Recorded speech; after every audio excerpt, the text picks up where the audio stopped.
Hello and welcome back to another episode. It is officially Zeldamas, Switchmas. Today is the launch of the Switch and also, of course, Zelda Breath of the Wild.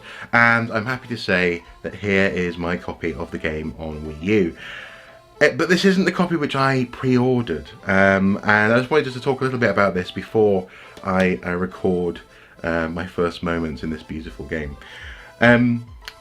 Basically, little lesson for you, don't pre-order. Just don't pre-order, it's not really worth doing, unless you get something substantial in terms of extras for pre-ordering. I pre-ordered with essentially a supermarket because I thought that they were literally on my doorstep, quite reliable, they've got a good reputation in terms of pre-orders, and it still hasn't arrived. Actually, it's been confirmed that it won't be arriving until Monday. Which is really frustrating when you're waiting for something as important and as funky as a game like this. And with this sort of frustration sort of sitting in my head, I went to the local toy shop, Smith's Toys, just sort of at the back end of the housing sort of estate or block that I live on. Went in there and they had 10 copies of this on Wii U. They had loads and loads more copies on Switch. They had 3 Switch consoles even at around 9 in the morning. Incidentally, they'd actually been open all night at Smith's, and people have been coming from literally dozens of miles, possibly even hundreds of miles away, just to get their hands on a Switch in particular. They had the neon and the grey both still in stock, so that's good. But what was interesting was actually that there was all sorts of horror stories being shared. You know, people, for example, who had gone to Game, I suppose kind of like the British equivalent of EB Games maybe, or maybe GameStop. No, GameStop, more like GameStop. People had gone to Game, they'd had parts of their pre-orders cancelled, or indeed entire pre-orders cancelled. You know, so maybe they got the console, not the games, or they got the games, not the console. So people were coming into Smith's really pissed off with Game, having, this is like 1 o'clock in the morning, doing their thing, getting hold of consoles and whatever as best they could.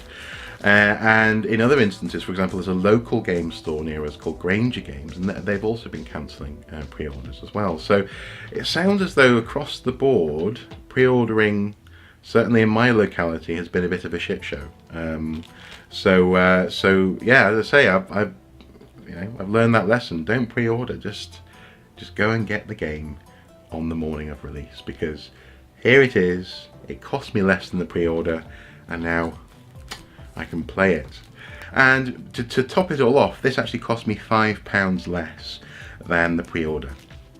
So I called up the supermarket where I pre-ordered, and I said, is it okay if I return my pre-order when it arrives? And they said, yeah, sure, we get a full refund. So having confirmed that, I picked this up, and now I have it in my hands. I don't normally pre-order things, you see, but I've reminded myself, to learn the lesson. It's not worth pre-ordering. Here it is in all its glory. So I'm going to play it, but before I play it, there needs to be a 3 gigabyte upload to the machine. I'm aware of that, so I'll probably edit this and put it up while that's happening. So all that remains really, I suppose, before I sign off for this video is to open this bad boy. Let's pull out my Master Sword letter opener and crack open the plastic. The seal, the Sage's seal on the box. So I wonder if there will be sages in this game. There we go, it's coming off. Don't need that anymore. Let's put this away. I need to give this the gravitas it deserves. Can't open this with one hand. Are we ready? Oh, yes. That new game smell, that new plastic smell. So much fun. So okay, so there's the disc. Looks quite good. I like the design, and from what I understand, I have picked up that this is the same design that appears sort of on a loading screen or something at the bit, maybe even like a story screen at the beginning of the game. So that's quite cool. We have an advert for Nintendo eShop. Little warning for viewing software electronic manual. Sort of, I suppose, to do with epilepsy, that kind of thing. and important information. But let's face it, we don't normally read all that stuff. Gone are the days when you got a really good player's manual or guide with a Zelda game with all the artwork, and this is what we have. But I am happy. I am finally happy, and there's the back of the box. It's just race to decipher the past. Okay, so let's start this 3 GB download to the hard drive.